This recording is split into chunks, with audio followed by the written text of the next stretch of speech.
my name is Genesis Taino Luciano, and I will be reviewing Dracula versus Dracula.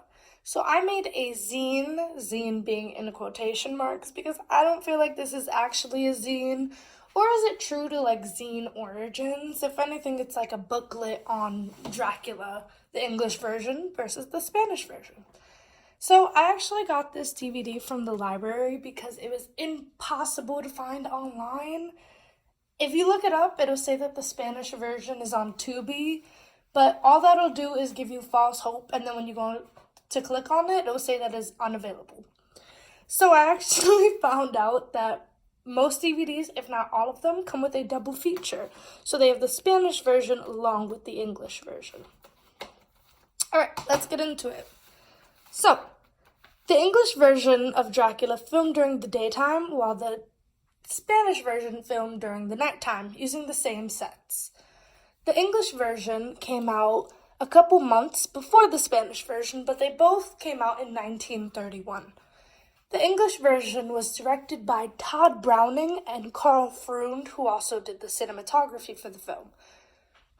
George Melford directed the Spanish version, and it was produced by Carl Laemmle Jr. The screenplay for the English version was written by Todd Browning, the director, Garrett Ford, Louis Bromfield, Dudley Murphy, and Louis Stephens. The screenplay for the Spanish version was a translated version of the English script, and it was done by Garrett Ford and Ballester Fernandez Q. So, the English version spent $355,000, while the Spanish version spent a fraction of that, putting their budget at $66,000. Spanish version also finished filming in 22 days, while the English version took 7 weeks to film. George Melford didn't actually know Spanish. He couldn't speak it, but he had a translator who helped him communicate with all of his actors. So, if you don't know the plot of Dracula, which is understandable, it came out in 1931. I'm going to let you know. There's this guy named Dracula, and he's a vampire, and he does vampire things. He turns into a bat, he comes out at night, sunlight kills him, blah, blah, blah, blah.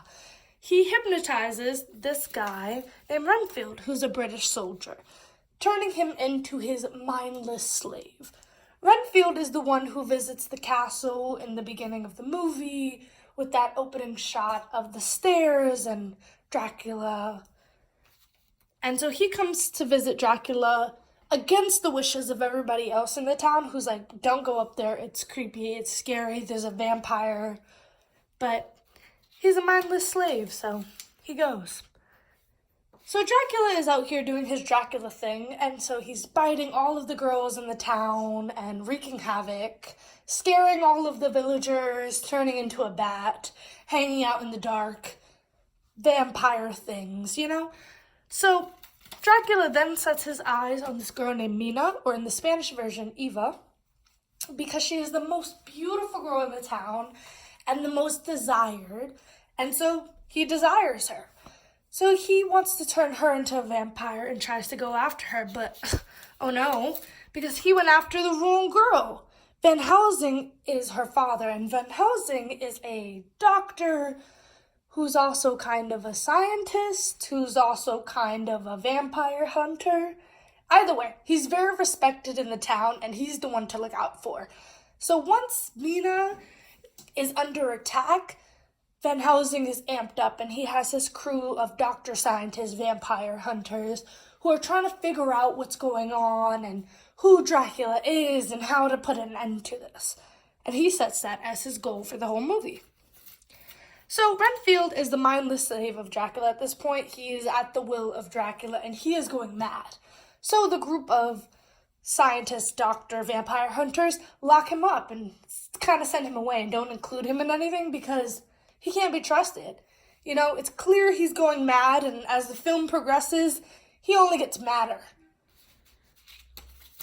So Dracula tries to he succeeds in turning Mina into a vampire, but then tries to escape with her and live vampire lives together, which her dad is very much not up for, or her boyfriend.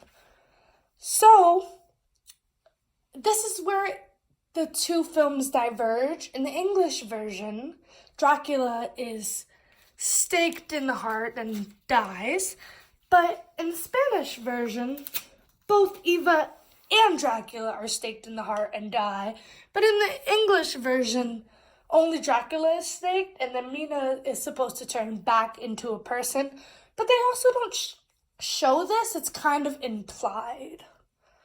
All right, let's get into the players. So the cast of this film: Count Dracula is played by Bela Lugosi, and Mina is played by Helen Chandler, seen here and here. John Harker is played by David Manners. Renfield is played by Dwight Frey. And I would like to add that Dwight Frey gave an amazing performance. He was the mindless slave, and he's just going insane. And by the end of the movie, he's breaking down. Like, he's not himself. He can't live for himself anymore, and he just gave a great performance. Bela Lugosi is one of the first victims of typecasting.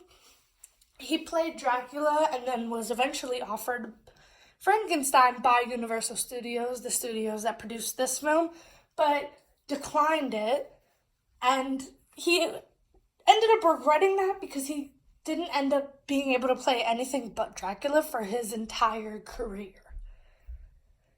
He kind of leaned into this and became obsessed with Dracula and kept his house very dark and was ultimately buried in his cape. He couldn't become anything but Dracula, and that was the end of his career. Spanish Dracula. So Conde Dracula is played by Carlos Velar, and Eva is played by Lupita Tovar. Juan Harker is played by Barry Norton, and Renfield is played by Pablo Alvaro Rubio. I would like to say that even though Dwight Frey did a great job, he was ultimately upstaged by the Spanish performance. Renfield in the Spanish performance is even madder than the English version. And in an interview, Lupita Tovar said that he was so easy to work with and he was just always on it. And he was one of those actors that didn't need a lot of takes because he got it. He was super into it and super easy to work with. He understood his character. All of these actors were silent movie stars that made their way into the sound era. All right, let's get into similarities. Ultimately, there are far more differences than similarities between these two films, but some of the biggest similarities was that they used the same sets. Here's a picture of them on set in 1931. They also had the same opening scenes. They had a lot of the same scenes. They used the same actor. Her name is Carla Lamelli, and she's the niece of one of the people in charge at Universal Studios. She's one of two actors who had lines in both films, the other being John George, who was one of the people in the Doctor Scientist Council trying to go after Dracula. He only had one line, she had a couple. Another similarities are the costumes. They used a lot of the same costumes from the film. They also used a lot of the same shots. So when they're at the ballet, that's the same shot. A lot of the outtakes also from the English film were ultimately used in the Spanish film. All right, so differences. So here we can see a difference in costume. This is Mina from the English version, and this is Eva from the Spanish version. So you can see her dress is far more low cut, while Mina's dress is more conservative. This is true for ultimately all of their costumes. Some say that it's because Mexico's standards were less conservative than the English standards, and that they could get away with showing more skin. I think it's also because one of the producers was in love with Lupita Tovar, and so he wanted her to show more skin. Ultimately, it worked out because they were married for a long time, and they stayed married until he sadly passed away, so it seemed like it was a marriage of love.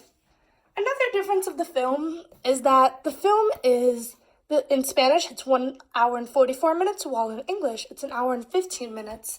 Meaning that the Spanish version is about 20 minutes longer than the English version. And it also has a difference in ending. Some say that the Spanish version is better because it ties more loose ends, because, again, we don't see Mina being turned back into a human. It is almost implied.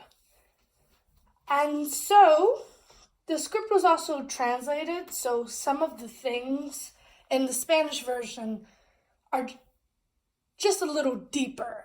They used more poetic language in the Spanish version than they did in the English version. They also, as I said before, they filmed for a shorter amount of time than the English version used, and they spent a lot less money because they did things like use outtakes from the English version. The main difference being the directing and the directing style. George Melford set out that he wanted to make this film bigger and better than the English version.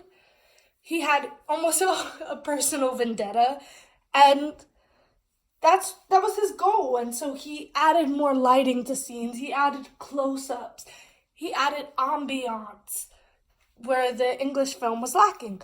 The Spanish film also has hints of German expressionism. We get these close-ups of Dracula's eyes and his face, and it's very menacing. While in the English version, Dracula is supposed to be, I think, a little bit more magnetic.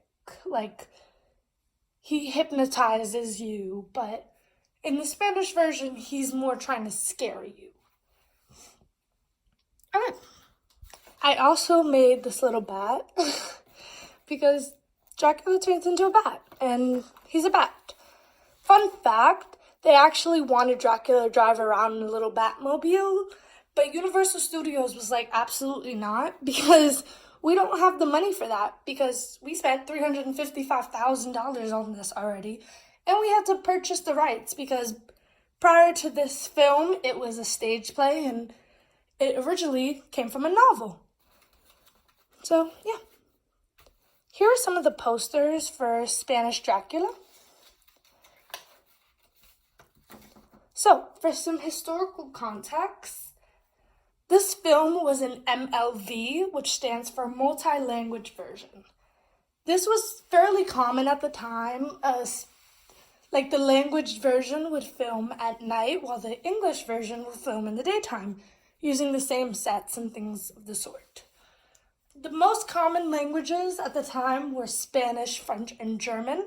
They didn't have the technology to just dub it like we do now, but fortunately, they didn't have the technology, and we got Dracula. I would say that Dracula is the most famous MLV, and if you look up MLVs, this poster comes up. And I think this is also the most famous poster associated with Spanish Dracula. So, yeah. Here is the colored version of this poster. This film was also the first horror film to come out of the sound era from the silent era, which is pretty cool. Universal was still getting into horror, and so they took a chance on it, and it was amazing. This movie was lost for a long time. It wasn't found until 1970s when a copy of it was found in the warehouse. And then in 1992, a fully restored version came out. And in 2015, the film was selected by the Library of Congress for preservation in the National Film Registry. Specifically, the Spanish version of the film was lost and found. Okay, now let's talk about the effects on the world. Dracula put vampires into pop culture, and it kind of stayed into pop culture as the decades went on. And that's why we have this Dracula and this vampire, and all of the other many Dracula and vampire renditions that we see to this day. Dracula is also a commentary on female sexuality, because Dracula is preying on these young girls, biting them, turning them into vampires, and giving them a new life, making them confident and rejuvenated and they're confident and they're aggressive and they can take on the world, and she almost ends up biting her boyfriend. And so this is a picture of Eva after she's been bitten, because she wakes up and she's like, I feel new, like I can do anything. And that's also what this film is about. It also was the first horror film of the sound era, so it was super scary to a ton of people, where it wouldn't be nowadays because the social context of 2023, but at the time it was a big deal. All right, now let's get into Dracula versus Dracula. Which one is better? On IMDb, the English version has a 7.4, while it has a 7 for the Spanish version. And then on Rotten Tomatoes, for the English version, we have a 94. But the Spanish version has 100. Lupita Tovar was quoted saying, I was very lucky. All of these wonderful actors were very friendly, and we were all anxious to make a good film. We never felt jealousy or anything. Above all, we wanted our version to be the best. And according to the critics, we were. I have locked away my opinions in here to avoid value judgment. But that's what Lupita Tovar said, so keeping that in consideration, I think we know what's in here. Yeah, the Spanish version is better. It just is. The directing style is more powerful and the acting is good, even though people say that Conde Dracula isn't as powerful as Count Dracula. It's just a different style. I do think Bela Lugosi put his all into it, and it shows. But I think the other actors were definitely able to pull their weight. And the story made more sense to me in the Spanish version. But, yeah. That's my zine on Dracula versus Dracula.